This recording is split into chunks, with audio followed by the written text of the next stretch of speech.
penggemar Garuda yang menilai Coach Sintayong terlalu berani mengabaikan Babon.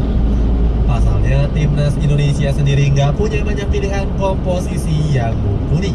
Selain Jordi Amat, Justin Hubner juga dipastikan absen karena akumulasi kartu. Justinus Laksana mengkritik keras keputusan Coach Shin yang mengesampingkan Babon. Pria yang akrab disapa Coach Justin ini menilai Sintayong ogah menurunkan egonya. Padahal Babon sendiri nggak mengalami cedera dan selalu mendapatkan panggilan sejak tahun 2021. Sebenarnya Sintayong sempat kebingungan mengatur formasi sejak mengesampingkan Babon. Saat itu Coach Shin memanggil Alvendra Dewangga untuk mengisi kekosongan. Coach Justin menyarankan Sintayong untuk bisa mengetahui perbedaan budaya Barat dan Asia. Menurutnya budaya mengesampingkan pemain gak cocok diterapkan di Asia. Belum bisa diperkuat kiper kelas Eropa. Selain krisis lini pertahanan, timnas Indonesia juga masih belum bisa diperkuat oleh Martin Paes. Kiper FC Dallas ini absen menghadapi Arab Saudi karena namanya belum didaftarkan ke AFC. Skuad Garuda harus mendaftarkan para pemain paling lambat 1 bulan sebelum pertandingan. Pasukan Sintayong akan menjamu Arab Saudi di tanggal 5 September nanti. Sedangkan sidang FIFA kepindahan federasi dari KNVB ke PSSI selesai di tanggal 18 Agustus. Sehingga pada tanggal 5 Agustus PSSI telah mendaftarkan para pemain ke pihak AFC. Meski nggak bermain, Martin Paes tetap dibawa oleh Sintayong untuk berangkat ke Arab Saudi. Arya Sinulinga memastikan sang kiper akan memperkuat timnas Indonesia menghadapi Australia. Absennya kiper 26 tahun ini membuat Coach Shin akan kembali memasang Hernando Ari. Ini akan menjadi ajang pembuktian sang kiper yang dirumorkan bakal tersisih karena kalah kualitas. Apalagi Hernando baru-baru ini melakukan blunder ketika membela Persebaya Surabaya di laga kontra Barito Putra. Para netizen sempat meminta Coach Sintayong mencoret nama Hernando. Namun hal ini gak membuat Hernando patah semangat dan bakal terus membuktikan kemampuannya. Lebih diunggulkan lolos oleh media asing. Meski sudah diperkuat oleh pemain naturalisasi, timnas Indonesia tetap masih saja diremehkan oleh media asing. Pasalnya kekuatan skuad Garuda terpaut jauh dengan Arab Saudi. Pasukan Merah Putih saat ini bertengger di peringkat 133 FIFA. Sedangkan skuad Elang Hijau berada di peringkat ke-56. Selain terpaut 77 peringkat, Green Force juga unggul secara materi pemain. Skuad asuhan Roberto Mancini masih diperkuat oleh bintang di Piala Dunia 2022 lalu. Dari Ali Al-Bulaihi, Mohamed Al-Oais sampai dengan Salem Al-Dausari. ESPN menyebut ronde ketiga kualifikasi Piala Dunia akan didominasi oleh Jepang, Arab Saudi, dan Australia. Media Amerika Serikat ini gak memandang Indonesia sebagai lawan yang kuat. Selain ESPN, La Gazzetta dello Sport juga meremehkan kemampuan skuad Garuda. Media asal Italia ini menilai Indonesia hanya akan menjadi tim pelengkap di grup C. Gazzetta dello Sport mengunggulkan Jepang dan Australia yang bakal menempati peringkat 1 dan 2. Tantangan bermain di suhu tinggi Arab Saudi.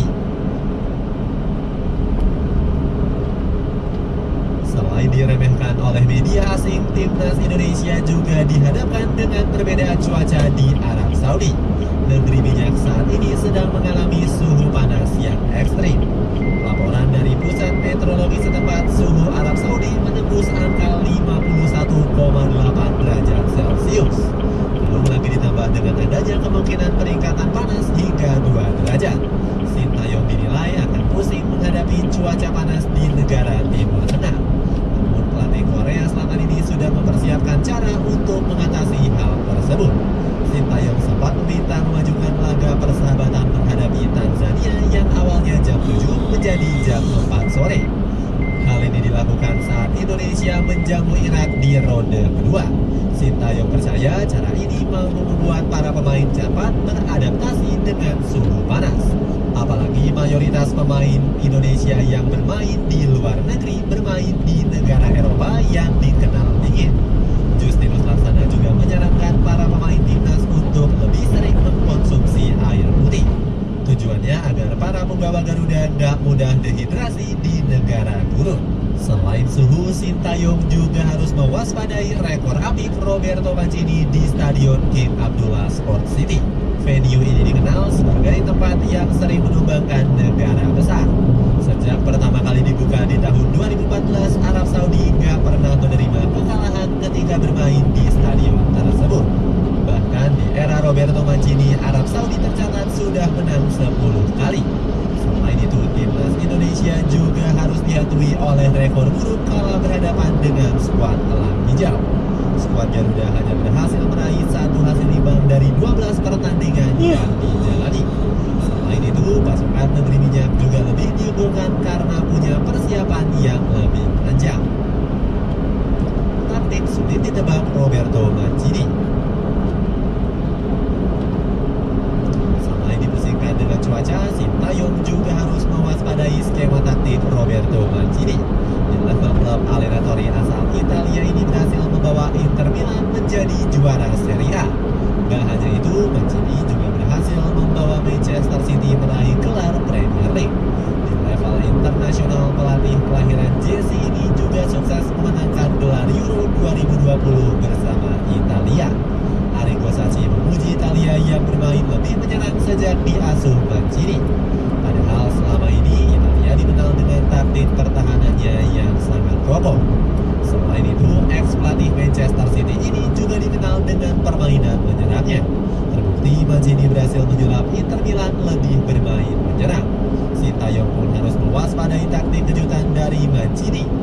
Mantan pelatih Galatasaray ini diprediksi akan mengandalkan permainan tim ketimbang individu. Apalagi Mancini gak segan-segan merotasi pemainnya. Strategi ini pernah dipakai saat dirinya menurunkan 25 dari 26 pemain timnas Italia di Euro 2020 yang lalu. Selain itu, Sintayong juga harus mewaspadai skema penguasaan bola yang menjadi ciri khas Mancini. Sang pelatih berhasil menjadikan Arab Saudi sebagai tim yang hobi mengontrol permainan.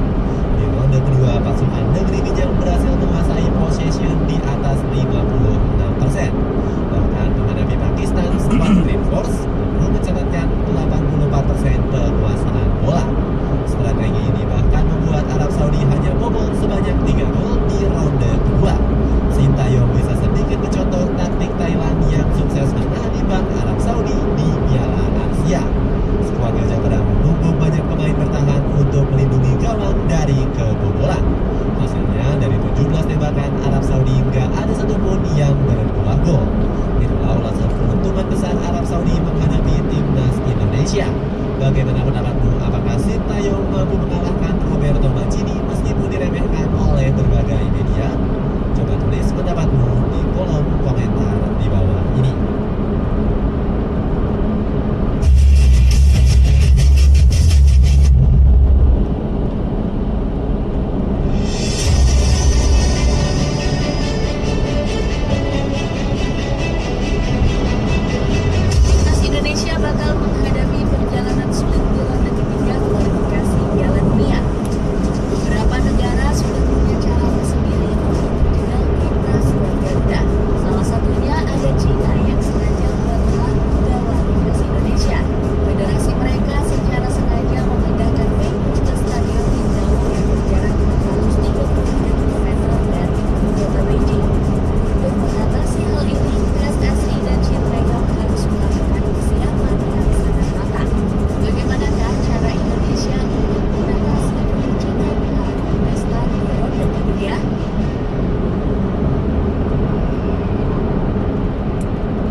Pasukan Garuda. Kabarnya para penggawa harus menempuh waktu 7 jam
Tujuannya adalah agar para supporter Australia gak kalah jumlah dari timnas Indonesia. Seperti diketahui, ada sekitar 88.000 warga negara Indonesia yang saat ini tinggal di negeri Canggu. Federasi Sepak Bola Australia sadar betul, para supporter Indonesia sangat loyalitas mendukung skuad Garuda. Gak heran Graham Arnold berencana membatasi kuota penonton tersebut. Kami akan membatasi kuota pendukung Indonesia bagi mereka ini dan juga pastikan yang mengunjungi stadion hanya supporter Australia, tulis seorang petinggi federasi kepada Gol. Selain itu, jarak mereka menuju yang dekat juga memudahkan masyarakat untuk terbang langsung ke Australia. Meskipun dibatasi, Australia nggak memandang remeh timnas Indonesia. Skuad Socceroos pernah dibuat kewalahan oleh Indonesia di babak 16 besar. Meskipun kalah dengan skor 4-0, skuad Garuda mampu memberikan perlawanan ke kedua tim. Timnas Indonesia mampu melesatkan 5 tendangan ke gawang Victoria. Graham Arnold selaku pelatih memuji tinggi permainan skuad Garuda yang mengalami kemajuan besar. Indonesia telah mengalami kemajuan besar dalam beberapa tahun terakhir. Kami akan mereka di Piala Asia, jadi kami menyadari mereka sebagai sebuah kekuatan, ujar Graham Arnold. Jepang paling anti meremehkan timnas Indonesia. Di saat negara grup C menggunakan cara licik, Jepang malah memandang serius timnas Indonesia. Padahal negeri matahari terbit dan FIFA yang jauh lebih tinggi dari negara lainnya. Saat ini skuad asuhan Hajime Moriyasu berada di posisi ke-18 yang membuat Jepang menunjukkannya aksi terakhir. Julukan ini dibuktikan dengan menang bersih semua laga di kedua. Bahkan Jepang berhasil mencetak 36 gol tanpa satu kebobolan. Hal ini berbanding terbalik dengan Indonesia yang menjadi tim paling terlemah di ronde ketiga. Saat ini skuad Garuda berada di peringkat 133 atau beda 114 peringkat dari negeri Sakura. Meskipun memiliki perbedaan peringkat yang jauh, Jepang dinilai gak ingin meremehkan Indonesia.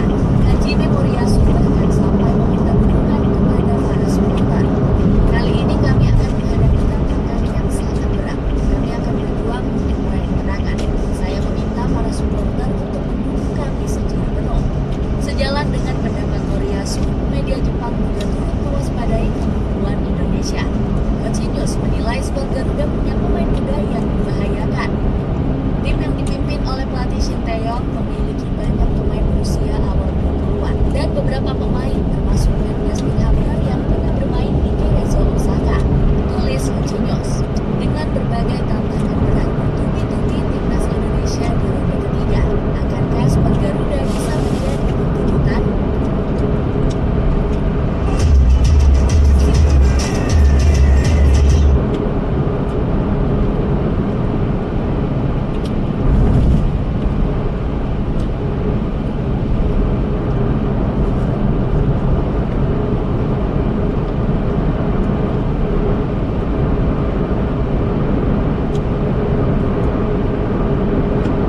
Coba bayangin kamu, bisa nggak Pram? Bayangin, aduh, apa sih yang ngomong aja penuh dah, aduh. Ini juga nih satu nih, bendahara umum tuh. Kayaknya aja kalau tiap kali nanya sama Pak Pak Oli, gitu, Ol, duitnya masih banyak enggak? Kalau ngomong tentu takut dong, kalau bilang udah nggak ada bu gitu, kan gua pecat gitu loh. Oh tetap ada, bener nih keadaan sampai gini loh, jangan deh gua dihibur-hibur, lo dapetnya duitnya.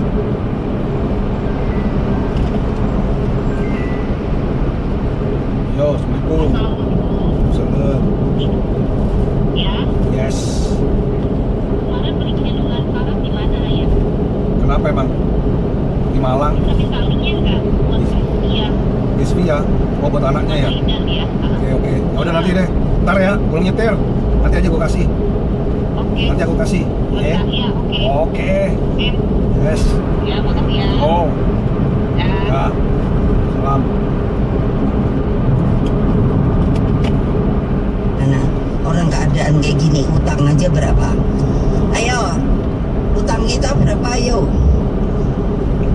Ayo, sana wartawan gue tanya. Ayo,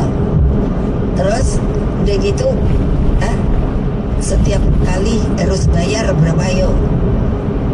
Ayo, iya dong, kan mesti dibayar namanya utang.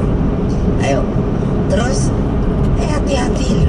Ini saya nih pernah ngalami tahun 97 krisis, tapi karena saya nggak punya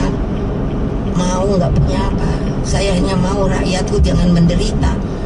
Semuanya selesai. IMF-nya utang dari zaman Pak Harto saya selesaikan loh, tulis. Kalau nggak percaya, tanya ke CNBC. Saya dapat award, saya sendiri bingung. Kok dapat award kenapa? Ya karena kok dalam ekonomi begitu ibu bisa menyelesaikan IMF. Wah, saya pikir baru iya bener juga ya. Gitu loh. Nah makanya udah dah, untuk bayar bansos beras rakyat miskin opo neki. Selain itu pertimbangan memilih atas dasar rekam jejak, karakter pemimpin juga tergerus oleh praktek politik populis. Anak-anakku tercinta di seluruh Indonesia, dari anak ranting sampai yang namanya DPP partai, coba tolong diingat. Populisme otoriter meminggirkan negara